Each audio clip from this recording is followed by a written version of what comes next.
Hey, what's up, my little tattletales? How you doing today? Well, baby, if you are Blac Chyna, you just have to laugh. Give a little giggle with it. The fact that people were throwing dirt on your name, calling you a gold digger, calling you this, saying you had a baby with Rob for a come up, saying you was in his pockets because Rob had to pay $2.99 out of his little Debbie oatmeal fund and pay for Dream and his half of her child support duties, right? Everybody was sitting there dragging your name. Imagine the glee that it was released that you made over $210 million in OnlyFans in 2021. And baby, they are estimating because of that trial, that figure will be doubled for 2022. Meanwhile, Rob selling a soda pop and hot sauce. I'm not lying. Living in the house his mom bought him, barely pulling in. Rob don't even make it a year, but Blac Chyna making half a month. Y'all, you got to love it. But one thing I will say, you know who else is probably a little upset? Kimberly Noel Kardashian. Why is that? It looks like Blac Chyna actually made more in 2021 than Kim Kardashian. I actually pulled the numbers. Let's take a look at it. If it's not more, baby, they making the same amount. And guess what? Blac Chyna don't got no overhead. All she got to do is roll out of bed, do some push-ups, some squats, and slather some jojoba oil all over that body, yaddy, yaddy, yaddy, yaddy. All right, y'all, let's get into this. But before we do, don't forget to hit the like, subscribe button. As you know, I just passed 100,000. Thank you so much for supporting. Please hit that subscribe notification. I, of course, am nothing but ambitious, trying to get to 1 million. It's a long road, but baby, the first step starts with this first like, starts with you. Also, don't forget, we're recapping Real Housewives of Atlanta, 9 p.m. right after the show this Sunday. And what else can I tell you? Yeah, there's playlists. If you want to know about Blac Chyna in the trial, my take on Kim, Kanye, Courtney, go look at my playlist. I have playlists for all of them. So everything's organized so you don't have to wander through the halls of my rambling confused. Okay, so here we go. Let's first talk about Blac Chyna and what the come up. I don't even call it a come up because the trial didn't start in 2021. We all knew what was happening, but she was just paying for lawyers' fees. So this is all her tourist acumen. And I will say this, everybody was clowning and playing her. She never responded to the trolls. She never responded to people calling her a broke bee trying to live off Rob and all this other stuff. That's probably why she didn't respond. She was sitting in her mansion with her cars, and it's like, if you don't get out of here, Rob just called me begging to buy me some Little Debbie's. I'm the one with the money. Like any true Taurus or Earth sign, you stack that cash. And what Beyonce say, always stay gracious. Best revenge is your papers. I probably messed up that line, but you get the point. Anyway, they said Blac Chyna reportedly made $240 million.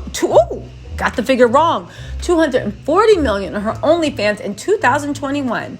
Y'all, they said, according to publisher Statista, the 34-year-old mom raked in $20 million per month in 2021, making her the top earning creator on OnlyFans.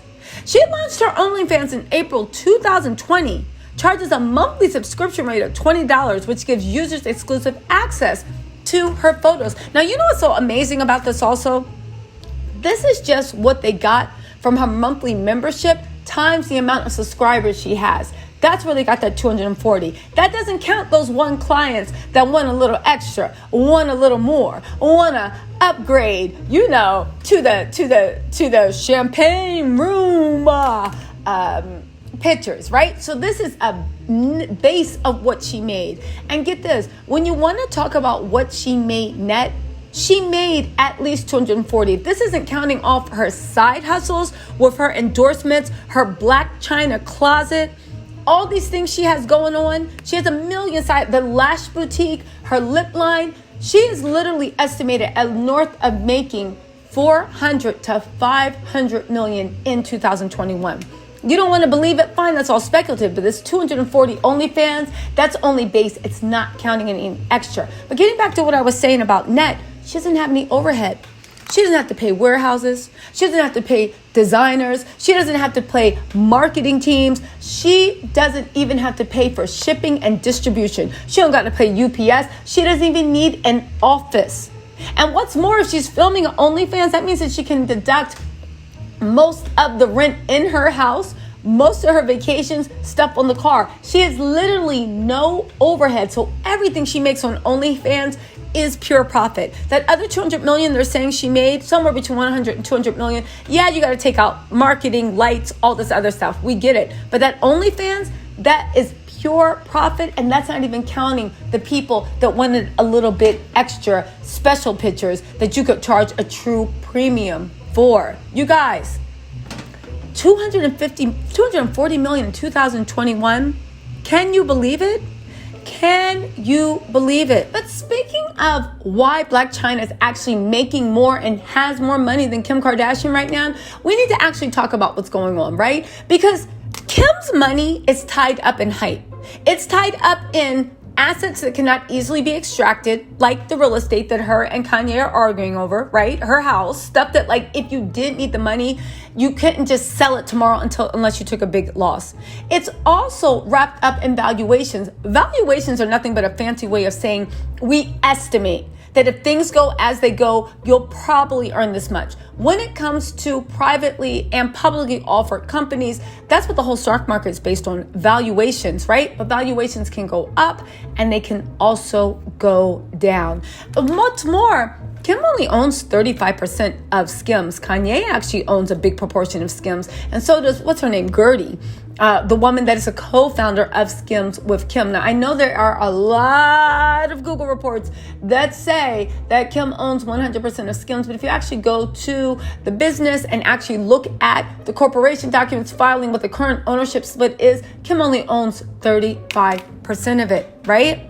So again, you got 600 million, but that was all hypothetical.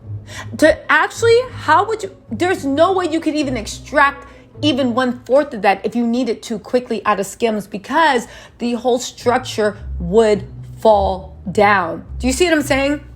It's like somebody coming to you and you being like, oh, my house is worth 200,000. And they're just like, yo, I need that 50 million right now. No, I'm sorry. I need that what am I saying? If your house is worth 200 million and you come and you're like, yo, I need that 50 million right now. I own 50 million of the house. Do you know how long it would take them to get the house, sell the house? Even if that 600 million, some of it might be liquid, but the majority is actual stock value in there. And if you sold that much stock, the whole company's stock would plummet. It's just not happening. There's actually usually things in corporate charters that actually specify how and when you can offload stock, because the way you offload stock really does affect the valuation of the company, right? So that's all make-believe money. She also earned 80 million for her Bay Days on her reality TV show, her fragrances, her cosmetics, social media, clothing lines, mobile apps, and all this. 80 million. Now, here's the thing. Again, that 600 million in Skims, that is not net. They have a lot of overhead, products, marketing, manufacturing. They have all this debt that actually, even though that's how much they earned, we still don't know what their net profit is. Also, Kim's other things are fragrances, cosmetics, social media, clothing lines, mobile apps. All of those have overheads. They need office space. They need marketing dollars. You need to buy materials. You need to buy supplies, shipping, handling, download fees. It literally is 80 million gross. Blac Chyna made that money net. And what's more, all of these things that Kim did, only a fraction of her actually gave her liquid cash. Only a fraction of that actually gave her liquid cash. Y'all, who would have thought it? Blac Chyna is running circles around Kim. But anyway, let's get back to Blac Chyna and how mama's doing it, and how all Rob can do is say he's selling socks. It's funny, Rob sells socks. Kim's in love with a crunchy sock. And soda pop and hot sauce. I'm not joking. Let's get into this. Let's talk about who really don't have it. Did somebody say Rob Kardashian? Because baby, Rob really doesn't have it. Not when you consider with Blac Chyna and the fact that everybody was trying to act like Blac Chyna was a bum trying to get a crumb from Rob. They said inside, and this is a celebrity profile, inside Rob Kardashian's impressive net worth, he now famously avoids the spotlight, but Kim's little brother still has millions to his name. I said, all right, let's see about this. I don't see anything you doing, but let's see. And get this, they actually put in a headline at a California mansion, courtesy of his mom, Chris. They said he's estimated to be worth 10 million.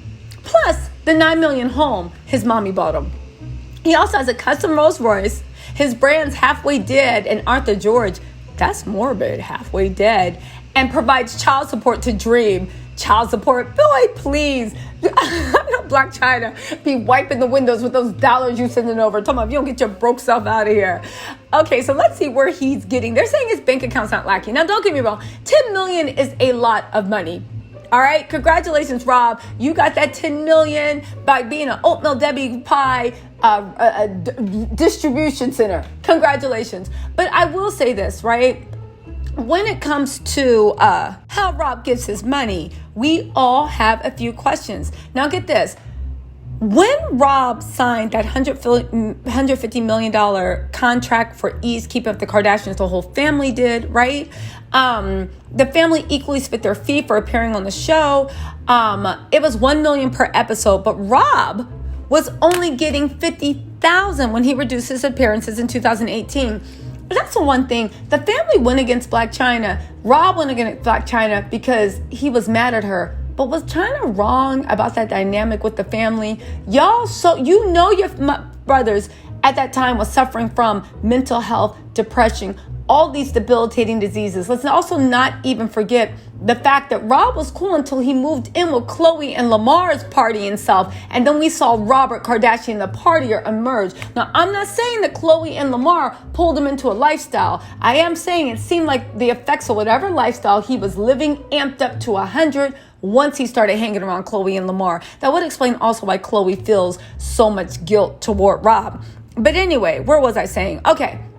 So you know your brother's starting from all this. You guys are already rich and you got rich boyfriends and you couldn't give him more than $50,000 per episode when y'all were getting $1 million. I mean, I guess, right? It's all business. It's all business. Now, don't forget he was running up for Dancing with the Stars. He got $92,000 an episode for that. Now, he founded Arthur George in 2012. And in 2019, even though people told me they saw Arthur George at the dollar store, he launched a clothing line named Halfway Dead in collaboration with Diamond Supply, Nikki Diamonds. But get this. He doesn't just dabble in fashion. He sells organic Grandenza hot sauce, a venture he went into with his mom, Chris, and fashion designer Nick Terche. They created an award-winning chef Grandenza hot sauce, combines light, tangy flavors with a touch of spice. And the brand has its own apparel line. Now, here's the funniest thing that I thought, but it hasn't come out yet. Rob said that he's teaming up with Exotic Pop to name his own drink flavor. They say it's twice as good as Canada Dry Vanilla Cream. I know that's right. I want to try some, and I bet you it tastes real good with some oatmeal cream pie going down. I'm just saying.